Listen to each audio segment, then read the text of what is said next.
অনেক আন্দোলন, অনেক সংগ্রাম, অনেক ত্যাগ তিতিক্ষা, কিন্তু তার সাথে পৃথিবীর কোনো ত্যাগের কোনো তুলনা করা যায় না। তিনি একসময় সামরিক স্বৈরাচার বিরোধী আন্দোলনে নেতৃত্ব দিতে দিতে গণতন্ত্রকে অবমুক্ত করেছিলেন, সামরিক স্বৈরাচারকে হটিয়েছিলেন, খেতাব পেয়েছিলেন দেশনেত্রী। তখন আপসহীন নেত্রী হিসেবে তিনি খেতাব পেয়েছিলেন।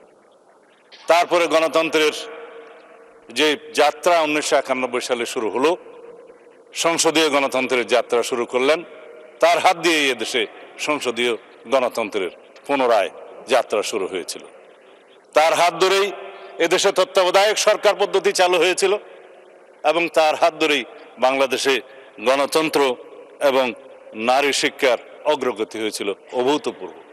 2001 সালে তিনি যখন আবার প্রধানমন্ত্রী নির্বাচিত হলেন, আজকে আপনারা অনেকেই এই শোক প্রস্তাবে বলেছেন 3 বারের প্রধানমন্ত্রী।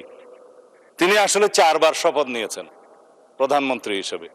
1991 সালে প্রধানমন্ত্রী হিসেবে, তখন রাষ্ট্রপতি শাসিত সরকারের সময়, একবার প্রধানমন্ত্রী হলেন। তারপরে সংসদীয় পদ্ধতির সরকার ব্যবস্থা চালুর পরে তিনি আবার শপথ গ্রহণ করলেন, দ্বিতীয়বার প্রধানমন্ত্রী হলেন।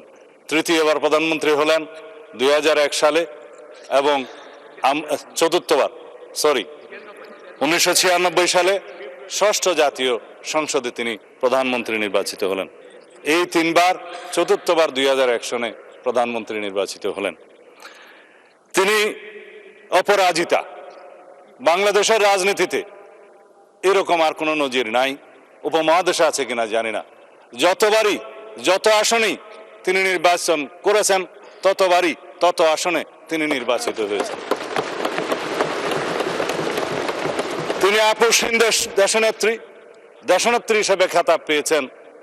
বিগত সময়ে স্বৈরাচার বিরোধী, সামরিক স্বৈরাচার বিরোধী আন্দোলনের সময়ের ধারাবাহিকতায় বাংলাদেশের গণতন্ত্র যার হাত দিয়ে বারবার অবমুক্ত হয়েছে, সেই ধারাবাহিকতায় ফ্যাসিবাদ বিরোধী গণতান্ত্রিক আন্দোলনে অবিরাম সংগ্রামের মধ্য দিয়ে তার নজিরবিহীন ত্যাগের নজির স্থাপন করে তিনি খেতাব পেয়েছেন বাংলাদেশের মানুষের কাছে দেশনেত্রী এবং গণতন্ত্রের মা। আজকে সেই গণতন্ত্রের মা আমাদের মধ্যে নেই। তিনি নেই, কিন্তু তিনি আছেন বাংলাদেশের প্রতিটি মানুষের অন্তরে। সারা পৃথিবীর গণতন্ত্রকামী প্রত্যেক মানুষের অনুপ্রেরণা হিসেবে তিনি জীবিত থাকবেন তাদের অন্তরে। তিনি যদিও আমাদের মধ্যে শারীরিকভাবে নেই, সারা পৃথিবীর মানুষের গণতন্ত্রের অনুপ্রেরণা হিসাবে তিনি সারা পৃথিবীর মানুষের মধ্যে জীবিত থাকবেন, জাগরুক থাকবেন। তিনি আমাদের অনুপ্রেরণা জুগিয়ে যাবেন।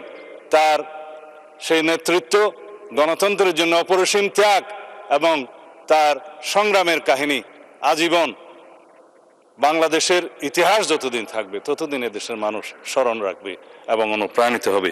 আজকে দীর্ঘ আলাপ করার সময় নেই, কিন্তু তার জীবনী নিয়ে আলাপ করতে গেলে জাতীয় সংসদের অধিবেশন একটি কেন, প্রত্যেকটা অধিবেশনই যেন কম হয়ে যাবে।